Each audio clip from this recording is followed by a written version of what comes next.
Hello student, आप सभी का स्वागत है स्टूडेंट लेक्चर 7 के माध्यम से। बेहद इंपॉर्टेंट थ्योरम आपको कराई जा रही है जो एग्जाम के पॉइंट ऑफ व्यू से काफ़ी हेल्पफुल है। देखिए स्टूडेंट, दे रखा है उन्होंने, इफ हमारे पास पी एस क्यू और पी एस डैश दो फोकल कोड है ऑफ द इलिप्स, कोई भी यहाँ पे इलिप्स है, कनिक यहाँ पे इलिप्स है और through the foci S S dash. देखो स्टूडेंट, यहाँ पे जो एस है किसी भी इलिप्स के अंदर दो फोकस होती है, हमने एज्यूम कर लिया एस और एस डैश। और यहाँ पे ये वेरीफाई करना है कि हमारे पास एस पी डिवाइड में एस क्यू प्लस के एस डैश पी अपॉन में S dash R is independent of the position of P. कहने का मतलब स्टूडेंट है, जब हम इनको सोल्व करेंगे, दोनों को कंबाइन करेंगे, तो यहाँ पे इसकी जो पी की पोजीशन है वो इंडिपेंडेंट होनी चाहिए, यानी उसमें पी वाली टर्म एग्जिस्ट नहीं करनी चाहिए। यही हमें प्रूव करना है। तो स्टूडेंट इसको हम डायग्राम से समझते हैं।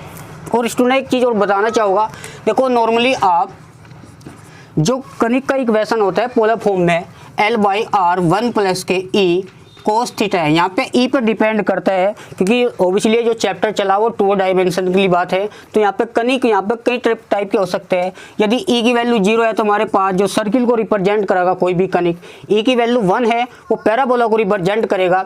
यदि स्टूडेंट ई की वैल्यू 1 से छोटी है तो वहाँ पे इलिप्स को रिप्रेजेंट करेगा। अगर ई की वैल्यू 1 से बड़ी है यानी ई ग्रेटर देन 1 है तो वहाँ पे कनिक जो विल भी रिप्रेजेंट हाइपरबोला है। तो स्टूडेंट इस टाइप से हम इसको समझ सकते हैं। तो फिलहाल यहाँ पे एग्जाम क्वेश्चन के अंदर दे रखे हमारे पास इलिप्स है, तो इलिप्स के अंदर दो फोकस हो गए। तो आइए हम इसको डायग्राम से समझते हैं स्टूडेंट्स का प्रूफ।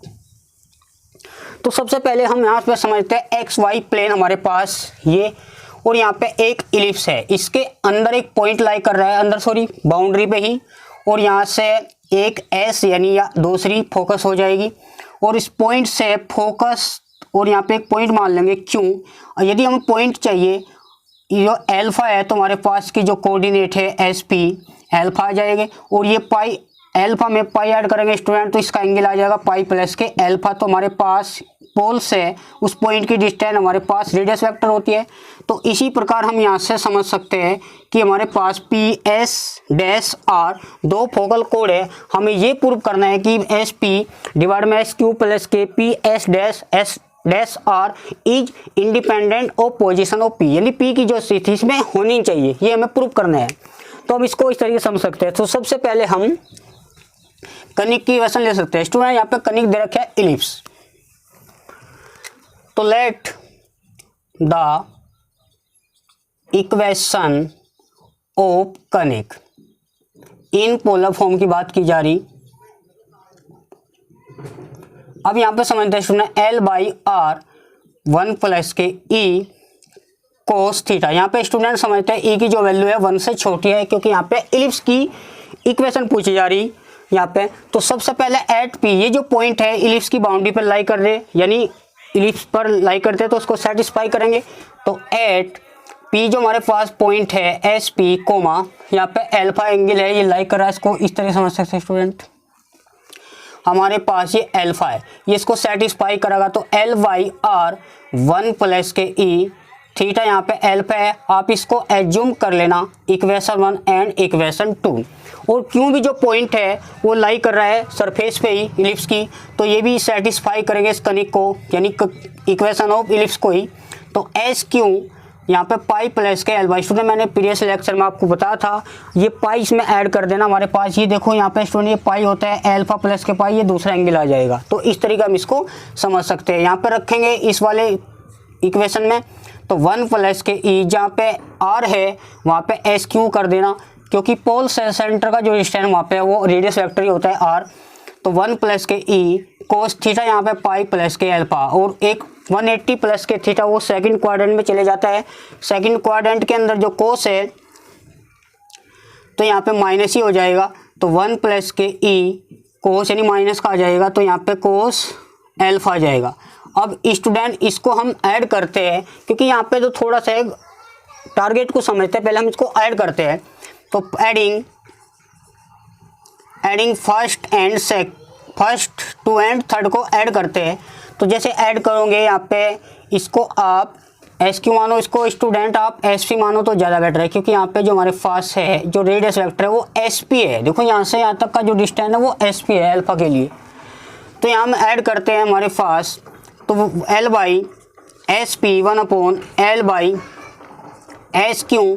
तो जब स्टूडेंट हम दोनों को ऐड करेंगे तो हमारे पास 2 एंड थर्ड को ऐड करेंगे, ई कोस एल्फा यहाँ से कैंसिल हो जाएगा, एल्फा हम यहाँ पे कॉमन निकालते बाहर 1/SP 1/SQ, ये मल्टीप्लाई वाला स्टूडेंट डिवाइड में चले जाएगा। इस इक्वेशन को हम एज्यूम करते हैं यहाँ पे 4। अब यहाँ पे आगे का कॉन्सेप्ट समझते हैं स्टूडेंट।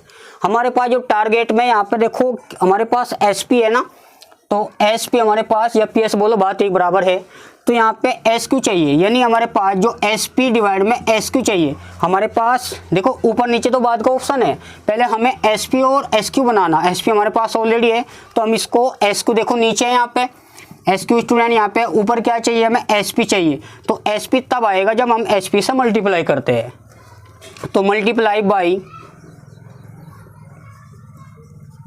SP से मल्टीप्लाई कर, तो यहाँ पे स्टूडेंट जब मल्टीप्लाई करें SP/SP तो 1 आ जाएगा कि हमारे पास ये SP डिवाइड में यहाँ पे SQ आ जाएगा 2L, SP से मल्टीप्लाई करो, हम इसको इज्यूम कर लेंगे 5। जैसे स्टूडेंट आपने PSSQ के लिए निकाला, अब S' दूसरी फोकस के लिए भी सिमिलरली करेंगे, क्योंकि अगर हम इसको ऐसे करने बैठे तो काफ़ी लेंथी क्वेश्चन हो जाएगा, तो आप सिमिलरली कर सकते हो।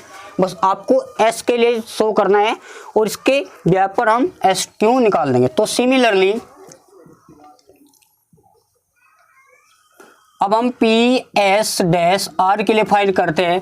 जहाँ पे भी स्टूडेंट यहाँ पे S था तो S के प्लेस पर S' आ जाएगा, तो 1 + K, या हम स्टूडेंट थोड़ा इसको SP इधर भी कर सकते हैं, SQ 2L SP - K1। हम इसको इक्वेशन यहाँ पे 5 मानेंगे स्टूडेंट, समझना ये हमारे पास। अब यहाँ पे हम इसी प्रकार से निकालते हैं, जहाँ पे भी S है वहाँ पे S' आ जाएगा, तो S' क्यों हमारे पास 2/L SP यानी S' - K1 इक्वेशन हमारे पास। अब यहाँ पे देखो स्टूडेंट ऐड की बात की जा रही, तो दोनों को ऐड करते हैं, एडिंग 5th एंड 6th को ऐड करते हैं, लेफ्ट ऐड होगा और राइट। देखो यहाँ पे स्टूडेंट 5th क्या है, यहाँ पे SP डिवाइड में SQ प्लस के S', जब इसको हम यहाँ पे लिखेंगे 2/L यहाँ पे SP - K1 प्लस के 2/L S' -1। यहाँ पे स्टूडेंट 12 बाहर लेते हैं इस टर्म को एक साथ रखने के बाद, तो SP प्लस के SP' और ये -K1 - K यहाँ पे 2 हो जाएंगे। स्टूडेंट यहाँ पे कॉन्सेप्ट आता है SP/SQ प्लस के S'/SQ, आपका ऑलरेडी चला हुआ है। यहाँ पे स्टूडेंट एक पॉइंट है कि वी हैव दैट, हम जानते हैं भी दोनों फोकल कोड का जो सम होता है किसी भी पॉइंट से, मतलब बात यह हुई तो PS प्लस के PS' वो हमारे पास 2 होता है, यानी लेंथ ऑफ मेजर अक्स के इक्वल होता है। ये कॉन्सेप्ट आपको यहाँ पे नोट पे रहना। देखो सम ऑफ फोकल डिस्टेंस, किसी भी पॉइंट से फोकल जब का जो सम होता है या फोकल डिस्टेंस की जो लेंथ होती है वो मेजर अक्स की लेंथ के इक्वल है। यहाँ पे A जो स्टूडेंट है वो हमारे पास 2 होता है, मेजर अक्स ये आपका -x होता है। फिलहाल तो हम मेजर अक्स की बात करते हैं, तो यहाँ पे PS लिख सकते हैं स्टूडेंट SQ प्लस के S', यहाँ पे इसके प्लेस पर ये पुट करते हैं तो 2A - K2, यानी स्टूडेंट हम इसको 4A/L - K2 हम इसको लिख सकते हैं, विच इज कॉन्स्टेंट। सो हमारे पास so is independent point of P, यानी इसमें P वाली टर्म नहीं बची जो आपका फाइनल आंसर था। बच्चों यहाँ तक हमें यही प्रूव करना था। स्टूडेंट ये सीरीज जो एग्जाम के पॉइंट ऑफ व्यू से काफ़ी हेल्पफुल है। तो आज के लिए इतना है, मिलते हैं नेक्स्ट लेक्चर में। थैंक यू बच्चों।